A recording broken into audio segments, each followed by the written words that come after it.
কলমি শাক ও চিংড়ি দারুণ রেসিপি। এভারগ্রিন 757 চ্যানেলে আপনাদের স্বাগত। আজ কলমি শাক চিংড়ি মাছ দিয়ে রান্না করব। ভিডিওটা সম্পূর্ণটা দেখার জন্য অনুরোধ রইল। Please like, share and subscribe.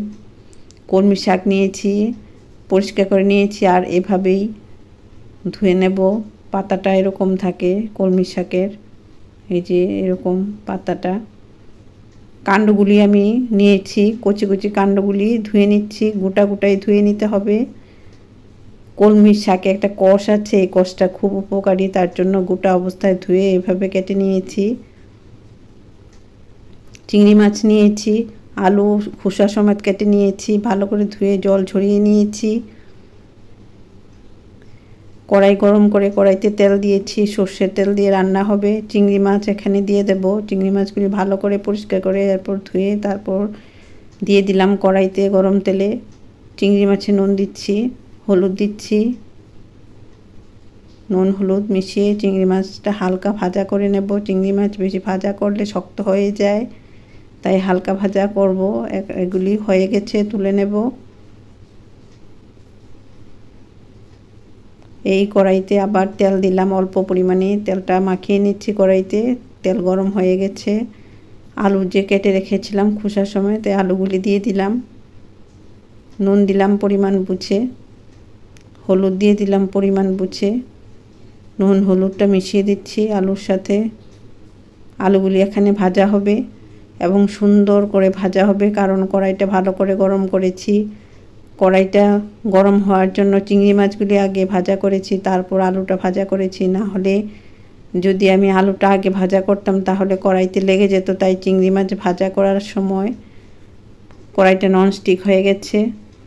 Nonstick হওয়াতে আলুটা সুন্দর করে ভাজা করা গেছে, আলুটা সেদ্ধ হয়ে গেছে, তুলে নেব এখান থেকে। ভাজা হয়ে গেছে।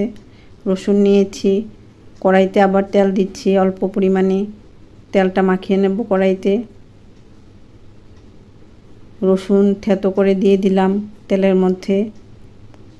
সম্পূর্ণ রান্নাটাই সর্ষের তেলে হচ্ছে, আর রসুনটা এখানে তেলের মধ্যে ভাজা করে নিচ্ছি। রসুনটা ভাজা হয়ে গেছে, এখন কলমি শাকগুলি দিয়ে দিলাম রসুনের মধ্যে।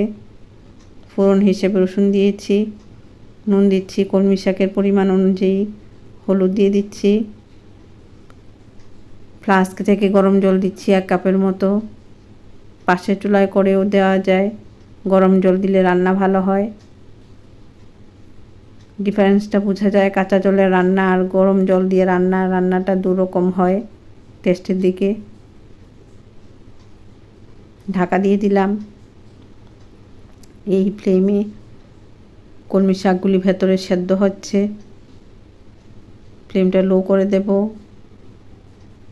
এই যে ফুটে উঠেছে, নাড়াচাড়া করে দিচ্ছি। কাঁচা লঙ্কা কুচি দিয়ে দিলাম, যে যেরকম ঝাল পছন্দ করে। ফ্লেমটা এরকম থাকবে, আর এইভাবে কলমি শাকগুলি নাড়াচাড়া করে দিচ্ছি। কলমি শাকগুলি আস্তে আস্তে সেদ্ধ হয়ে যাচ্ছে।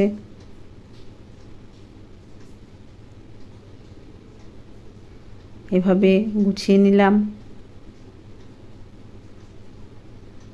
কলমি শাকগুলি আস্তে আস্তে নরম হচ্ছে। এখন একটু এভাবে খুন্তি দিয়ে করে দেব, তাহলে আরও নরম হয়ে যাবে এবং মিলিয়ে যাবে। কলমি শাক খুবই উপকারী, এভাবে রান্না করে খাবে। আর আমি যেভাবে রান্না করেছি খুবই রুচিপূর্ণ, অল্প তেলে অল্প মশলায় খুব ভালোভাবে রান্না করেছি। শাকগুলি নরম হয়েছে, এখন চিংড়ি মাছ ভাজাটা দিয়ে দিলাম। চিংড়ি মাছগুলি এখানে আরও সেদ্ধ হবে কলমি শাকের সাথে।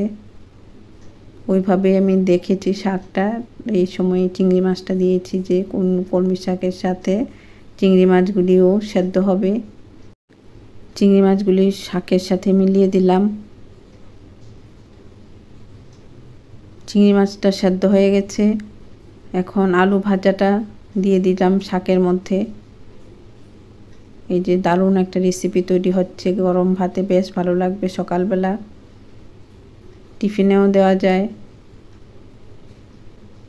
আলুটা মিশিয়ে নিচ্ছি চিংড়ি মাছ আর কলমি শাকের সাথে। আলুটা তো ভাজাই ছিল, ভাজা আলুটা মিশিয়ে নিলাম। এভাবে আমার রান্না তৈরি করে খাবেন, আমার খুব ইচ্ছে। এভাবে তৈরি হলো। রান্নাটা খুব সহজেই তৈরি করা যায়। এই যে আঠা আঠা হয়েছে, এতে বোঝা যায় রান্নাটা খুব ভালো হয়েছে। এই যে নাড়াচাড়া করছি, খুব আঠালো আঠালো হয়েছে। আর শাকটা খেতে না দারুণ লাগবে, খুব উপকারী। এই ফ্লেমে কলমি শাকটা রান্না করলাম, খুব উপকারী শাক এটা, খাওয়ার চেষ্টা করবেন। কলমি শাক রোগ প্রতিরোধ ক্ষমতা বাড়ায়। এভাবে দেখুন রান্নাটা এরকম হয়েছে। লাইক করুন, এভারগ্রিন 757 চ্যানেলের পাশে থাকুন। ভালো থাকুন, সুস্থ থাকুন, বন্ধুদের মধ্যে শেয়ার করুন। ভিডিওটা দেখার জন্য ধন্যবাদ।